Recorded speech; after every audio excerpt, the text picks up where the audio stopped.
अस्सलामुअलैकुम my YouTube family. उम्मीद करती हूँ आप सब ठीक ठाक होंगे और खैरियत से होंगे। तो आज मैं आपके लिए बहुत ही यम्मी सी रेसिपी लेकर आई हूँ, मैंगो डिलाइट। बहुत ही मज़ेदार लजीज बनती है जिसके आप तो आए अपनी रेसिपी की तरफ। सबसे पहले मैंने यहाँ पे मैंगोज़ लेकर छील के उनको क्यूब्स में कट कर लिया है।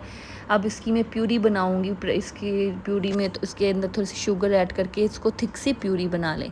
प्यूरी बनाने के बाद यहाँ पे मैं क्रीम कप 1 कप लूँगी। उसको विप करना है आप लोगों ने, बिल्कुल पफ़ी सा बन जाए। उसके बाद हम उसके अंदर क्या करें, अपनी प्यूरी ऐड करें हैं। यहाँ पर देखिए मैंगो प्यूरी 4 टेबल स्पून के करीब मैंने ऐड की है। इसको मिक्स करने के बाद यहाँ पर हम लोगों ने इसको फ्रीज़र के अंदर रख देना थोड़ी देर।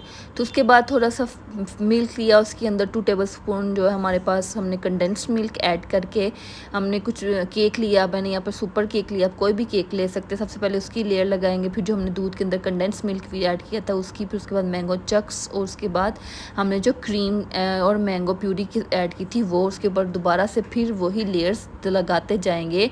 तो यहाँ पर जी लजीज मैंगो डिलाइट तैयार हो चुकी है। और इसकी थोड़ी बहुत हम लोग ड्रेसिंग करेंगे, इसको थोड़ा बहुत प्रेजेंट करेंगे, इसको थोड़ी से 2-3 घंटे फ्रीज़र में रखेंगे। तो यहाँ जी मज़ेदार मैंगो डिलाइट तैयार है। खाएं और इंजॉय करें, आपको ज़रूर पसंद आएगी।